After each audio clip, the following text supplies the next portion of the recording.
नमस्कार व्यूअर्स, मैं हूं अमीश देवगन और आप देख रहे हैं प्राइम टाइम का नंबर 1 कार्यक्रम आर पार। दशकों से इस देश की सियासत में समीकरण बनाने और बिगाड़ने की एक परंपरा रही, एक रिवाज रहा है।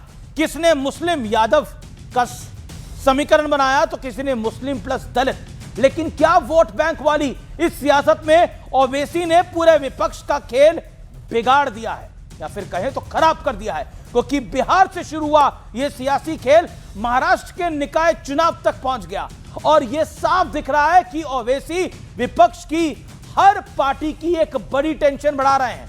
बंगाल और असम के चुनाव नजदीक है और इन दोनों राज्यों में अच्छी खासी मुस्लिम आबादी है। ओवैसी ने बंगाल में हाथ आजमाने का सीधा संकेत दे दिया है तो असम में बदरुद्दीन अजमल ओवैसी पर डोरे डाल कर असम में भी उनकी एंट्री करवाना चाहते हैं।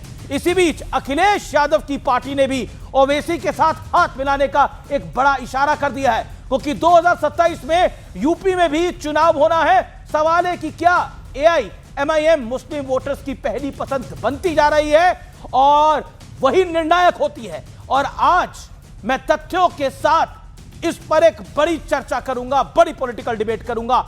एम फैक्टर एक नया चैप्टर, एक नया अध्याय इस देश के अंदर, देश की सियासत बदलने जा रही है और एम फैक्टर सबसे बड़ा फैक्टर होगा।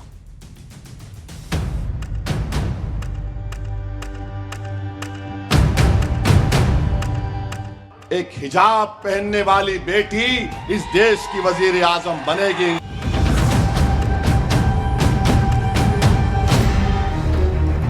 चुनाव दर चुनाव विपक्ष हार से तो परेशान ही था, लेकिन अब विपक्ष के लिए नई चुनौती खड़ी हो गई है क्योंकि असदुद्दीन ओवैसी लगातार विपक्ष की टेंशन बढ़ा रहे हैं।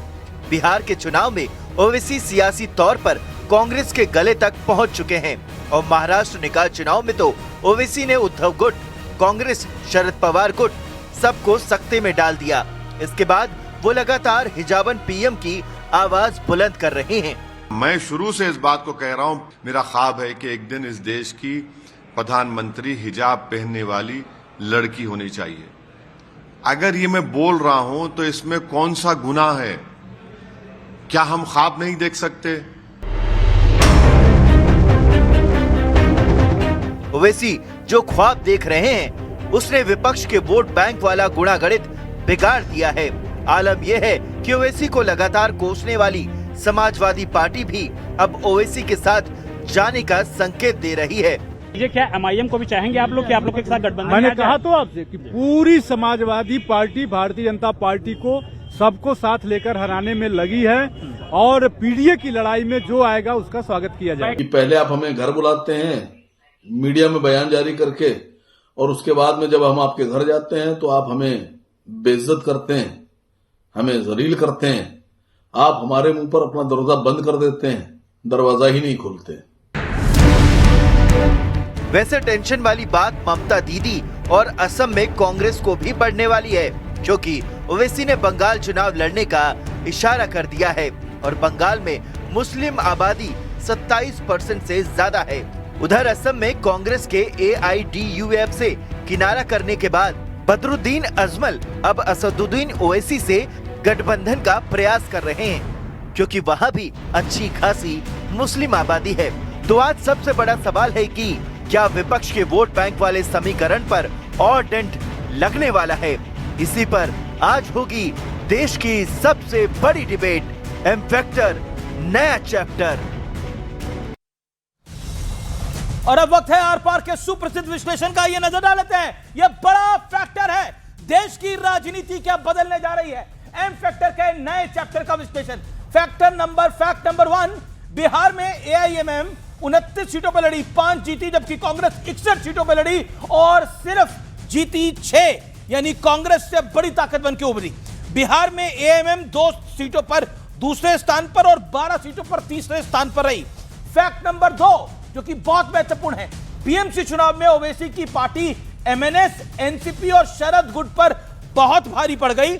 महाराष्ट्र निकाय चुनाव के 13 कॉर्पोरेशन में 126 ऐतिहासिक सीटें जीत के आई एआईएमआईएम। यह बड़ा इंपॉर्टेंट फैक्टर था। छत्रपति संभाजीनगर में कांग्रेस से भी आगे रही है एआईएमएम, यानी यहां पर कांग्रेस की टेंशन शुरू होती है। फैक्ट नंबर 3, जिसकी टेंशन इस समय ममता बनर्जी को है, ओवैसी ने बंगाल में चुनाव लड़ने की ताल ठोकी। यहां 27% मुस्लिम आबादी है। हुमायूं कबीर ओवैसी से गठबंधन को तैयार बैठे हैं। फैक्ट नंबर 4, हैदराबाद में जुबली हिल्स सीट पर उपचुनाव में ओवैसी के समर्थन से कांग्रेस जीती है। लगातार 3 बार कांग्रेस यह सीट हार रही थी, लेकिन एआईएमआईएम का साथ मिलने से ही जीत हुई है। अब मैं आता हूं फैक्ट नंबर 5 पर। यूपी में समाजवादी पार्टी ने एआईएमआईएम को साथ लेने के एक बड़े संकेत दे दिए हैं। यूपी में मुस्लिम वोटर 20% है और लगभग 143 सीटों पर मुस्लिम वोट निर्णायक है। यानी अगर योगी और मोदी को उत्तर प्रदेश में हराना है तो मुसलमान को एक मुश्त होकर सपा को और ओवैसी को वोट डालना होगा। यह कहीं ना कहीं एक बड़ा मैसेज होगा। लेकिन आज का बड़ा सवाल क्या है? आज का बड़ा सवाल यह है, क्या ओवैसी मुस्लिम वोटर्स की पहली पसंद बन रहे हैं और इसीलिए सब लोग ओवैसी को साथ लेना चाह रहे हैं? बदरुद्दीन अजमल से लेकर समाजवादी पार्टी तक। मैं सीधा रुख करता हूं, मेरे साथ कौन कौन आज दिग्गज जुड़ रहे हैं चर्चा के अंदर।